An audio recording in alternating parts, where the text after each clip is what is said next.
Welcome back, everybody, to another week of Sunday School here at the Lighthouse Church of the Nazarene in Moravia, Iowa, where we are going through the book of Isaiah. And this week we're in Isaiah chapter 46.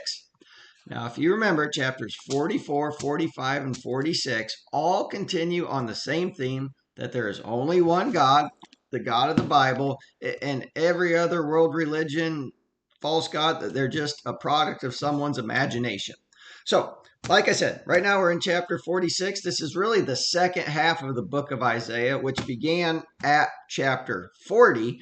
And even within this section, from chapter 40 to chapter 55, in the book of Isaiah, it's something called the book of comfort. The book of comfort within Isaiah here, it was to give hope and comfort to people that are in exile. The people of Judah, they're going to be in exile in the country of Babylon. So this is to give comfort to those people who are in exile, which if you think about it, we ourselves, we're in exile. We have to remember this earth is not our home. Our citizenship is in heaven, and we are just simply passing through. So in the same way that this is speaking comfort to the people of Judah who are in exile, it'll also give comfort to us who are also in exile here in this world. All right, so let's just get out our Bibles and let's get started here. We're in Isaiah chapter 46, verse 1, in which God says, Bel bows down and Nebo stoops. Let's just stop right there. God has been going against the false idols, the false gods of the land. Now what is he doing? Now he's actually naming names. Bel and Nebo. These are Babylonian false gods. Bel, sometimes he's referred to as Baal, means Lord. And sometimes he's also referred to as Marduk. You'll find that in the book of Jeremiah. So there's all these names for these false gods here. Baal, he's usually pictured as a real masculine male, usually with a beard, sometimes even has a lightning bolt.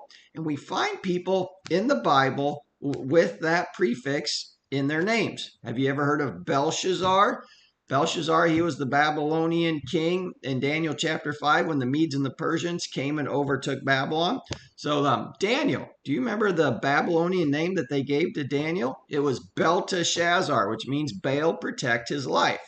Have you ever heard of the Beelzebub, Lord of the Flies? So we find this prefix. Ahab's wife, Jezebel, she has the name Bel in her name. Another interesting thing, King Saul, the first king of Israel, if you go to 1 Chronicles chapter 8, verse 33, the first king of Israel, I believe he had 4 sons, and one of them was named Eshbaal, which means man of Baal. Isn't that interesting? The first king of Israel actually had a son named man of Baal. So Baal is one god. Then we also have Nebo. Nebo was a god of wisdom and writing, and he's a son of Marduk usually in this. Nebo, we find people with that name in the Bible also. Nebuchadnezzar, it means Nebo, protect the crown. One of Daniel's 3 friends, Hananiah, Mishael, and Azariah, they were all given Babylonian names. Remember Shadrach, Meshach, and Abednego? Abednego, he has Nebo in his name. And even, do you remember where Moses died? Moses died on Mount Nebo. Now, statues of Nebo, they're usually not the masculine like Baal. Usually they're dignified, somebody striking a pose with wisdom or thinking something like that. So let's keep going here. Verse 1, Baal bows down, Nebo stops, so God's naming names now. Their idols were on the beasts and on the cattle. Your carriages were heavily loaded, a burden to the weary beasts. They stoop, they bow down together. They could not deliver the burden, but have themselves gone into captivity. Now, they're saying your cattle, your carts, they were weighed down by your gods. So if your God is gold and silver statues, when your country gets overrun by invaders, what happens? You have to load your gods up with you and they become a burden. I guess they should have gotten lighter gods. That would have helped them, correct? Now, we might say, oh, those silly Babylonians with their... We do the same thing. Their gods became burdens to them. Our gods, they become burdens to us too. If you think about it, have you ever heard of the saying, the things that you own end up owning you? Just think about it. We go buy a camper because, oh, this will be fun. We'll take the family camping. So we buy a camper. Well, then it needs tires. You have to put insurance on it. You have to maintain it. It becomes a whole second home that you have to maintain. It's the same way with a boat. A boat will be great, but you don't realize that that battery's dead after sitting all winter long. Then you have to make payments on it. Then you have to upgrade your vehicle to pull the boat. So we end up serving our idols. They become a burden rather than them serving us. Remember, Jesus said this. He said, your life does not consist in the abundance of things you possess. Jesus also said, you cannot serve two masters. You'll either be loyal to one or hate the one, or you love one or despise the other. In our world today, this consumeristic, materialistic world, we can learn a lot from this verse right here. Let's keep going. Verse 3. Listen to me, O house of Jacob, and all the remnant of the house of Israel, who have been upheld by me from birth, who have been carried from the womb. We need to remember this. God knew us before we were even born. In the book of Jeremiah 1:5, God says, before I formed you in the womb, I knew you. So we might say, well, if God knew us before we were formed in the womb, if he's been there, why did these bad things happen to us? Well, Gideon actually said the same thing. He said it to God. He said, if the Lord is with us, why are all these bad things happening to us? We need to remember this. We live in a fallen world. When Adam and Eve disobeyed one command, that they had no idea the consequences that would bring upon us.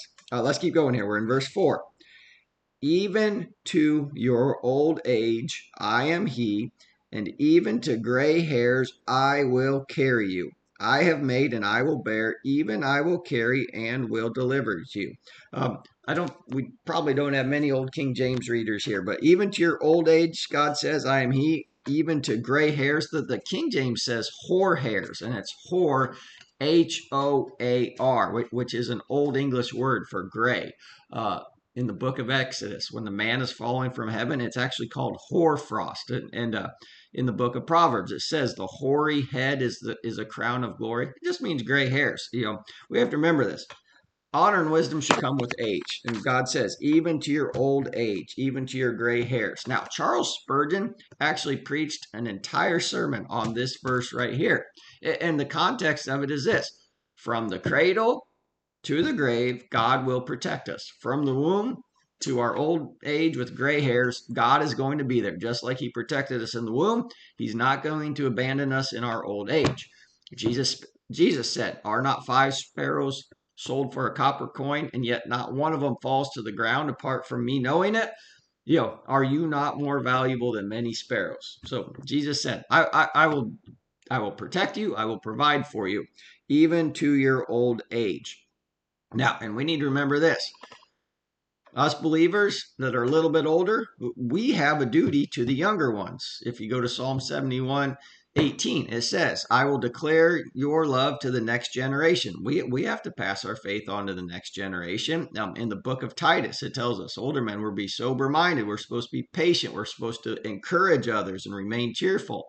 Older women, that they had a duty too, that we read in the book of Titus. It tells them to tell the younger ones to love their husbands and to love their children. Let's keep going. Verse 5. To whom will you liken me and make me equal and compare me that we should be alike? Verse 6. They lavish gold out of the bag and weigh silver on the scales. They hire a goldsmith and he makes a god. They prostrate themselves. Yes, they worship. Now they take the gold out of the bag and they say they make these gold statues and then bow down before them. Think of the excesses that go to false religions. And we actually find one in the Bible that's amazing. In the 3rd chapter of Daniel, Nebuchadnezzar made a statue of gold. Do you know how tall that statue was? 90 feet tall. It was a 10-story high, 90 foot. Can you imagine a 90-foot tall statue of gold? And then it was 10 feet wide. Do you know how much that would have cost? It would have cost billions to make just a false god that people had to bow down to. But you and I, we do the same thing. We spend money on stuff that has absolutely zero value. How many subscription services do you have that you don't even use anymore? Let's keep going here. Verse 7. They bear it on the shoulder, they should carry it, and set it in place, and it stands. From its place it shall not move. Though one cries out to it, yet it cannot answer nor save him out of his trouble. He's just saying these false gods, these idols, these statues bow down to, they're not going to answer you. They're not going to do you any good. Let's keep going. Verse 8. Remember this and show yourselves men. Recall to mind, O you transgressors. Verse 9. Remember the former things of old.